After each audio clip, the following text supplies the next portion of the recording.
today, guys. I'm Lucas. And I'm Alan, and we are the Mash Brothers. We're back at it. We are back at it again, and we are back a day or two after Christmas. Yes. Hopefully you guys had a great Christmas. Hopefully Santa brought you everything you wanted. So did you get any bottles that you wanted this year for Christmas? I did. Okay. Did you?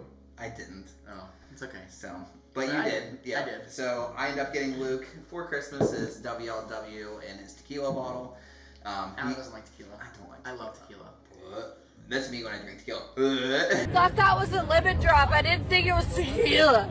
And this is even better because it was aged in WLW barrels. Gross. Tequila. Pretty much. But yeah.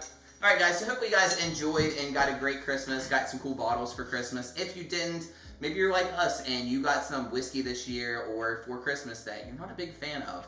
I know this was me and Luke's first big year of bourbon hunting. I went from, I think, 12 bottles to, I think, 65 bottles this year. We have a problem. We really do.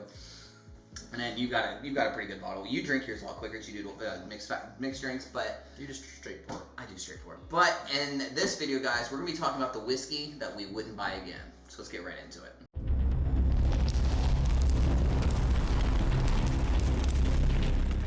First and foremost, the first bottle I got, I actually ended up buying for Luke, and he's like, "Oh, I already got one." Or how did this work out? No, you bought me this one, and you bought me the Isaac Bowman. Oh, and because you're you like, weren't sure which one I wanted, and I wanted the Isaac Bowman, so you ended up just keeping this. so yeah, I ended up keeping this one, and it was a bottle I wish I wouldn't have picked up. And we thought it was gonna be what, Bland Killer?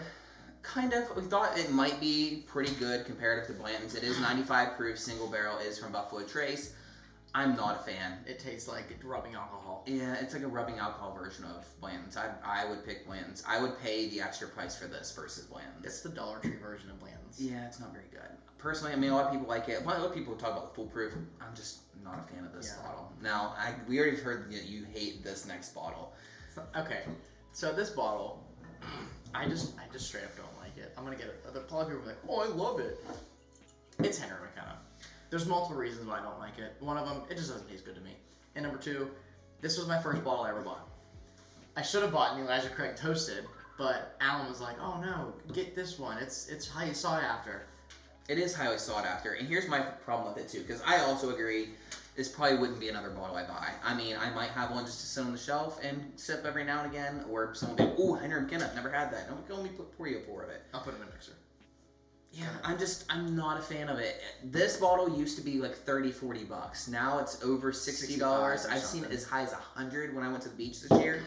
No, it's not worth it. Don't spend your extra money on it. If you see it on the shelf for 50 bucks, maybe if you really, really want it, but honestly, just to add it up to your collection. Honestly, I would just shove it in this table. Oh, fuck. I thought it was going down. I almost chucked it on the table. No. Anyway, as I smacked it off this bottle is also, people talked highly about this one. Now, I think this one was one that was really good a couple years ago, but honestly, lately, I have been a big fan of Old Forester 1920. Now, this is part of their Prohibition Whiskey Rose series. I think it kind of tastes kind of youthful. I can't get behind it. It's harsh without the flavor. Mm-hmm. It's just kind of schmeh. Yeah, I wouldn't buy again. Oh God, I got like genuinely like, there's gonna be whiskey on my floor after that. Next bottle, I'll let Luke introduce this one, but there's multiple reasons why I would not buy this bottle again. Penelope Rosé.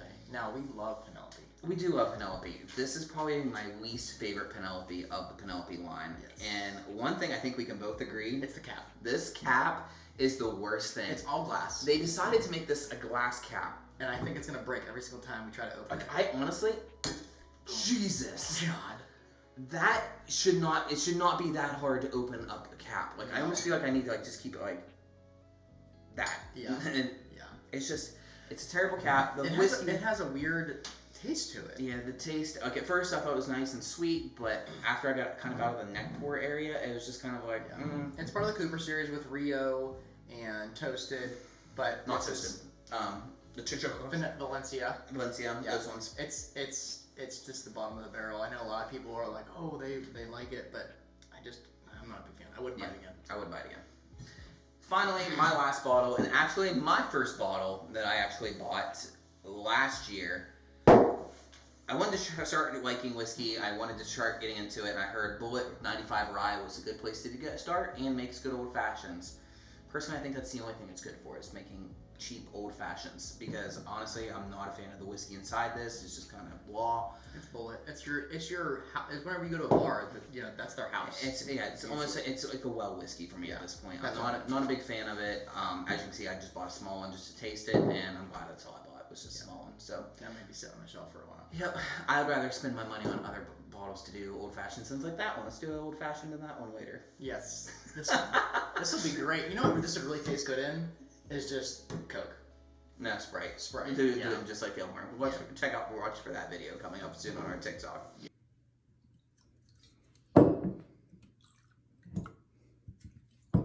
Cheers. There are plenty of other whiskeys that we could have probably added to this list. We just wanted to add kind of a general, like, big name list that you guys would actually see these bottles. We could go on about local whiskeys that we've tried. But we don't want to bash them. Local whiskey, local distilleries. A lot of them are just starting to figure stuff out. They're sourcing their whiskey, or maybe it's their first run of stuff. Or maybe they can't age it as long, But so those were probably the bottles we would not buy again. Going forward, though, we'll be looking forward to buying a lot more whiskey here in 2024. So, already in 2024. Here's 2024. Here's 2024, guys. Hopefully, you guys have a great holiday. Happy New Year. Be sure to check us out in the new year. We greatly appreciate you guys for liking and subscribing to the channel. We're almost to 500. Almost to 500. At the time of recording. At this time of this recording, we're currently below 500. So let's help us get there. How many below? I haven't looked. Last I checked, it was like 40. 40 below? Yeah. I guarantee we'll be at like 506 by the time this gets released. I hope so.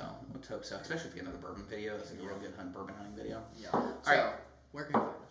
Well, we can. Oh my god, I haven't done it on this side of the channel. I know, I'm usually the only one doing it. You guys can find us on TikTok. You can find us on Instagram as well as Facebook. And of course, you guys can always subscribe and like the video. We greatly appreciate you guys checking out the video. So, until the next one, my name's Alan. And I'm Lucas. And we'll see you in the next one. See ya.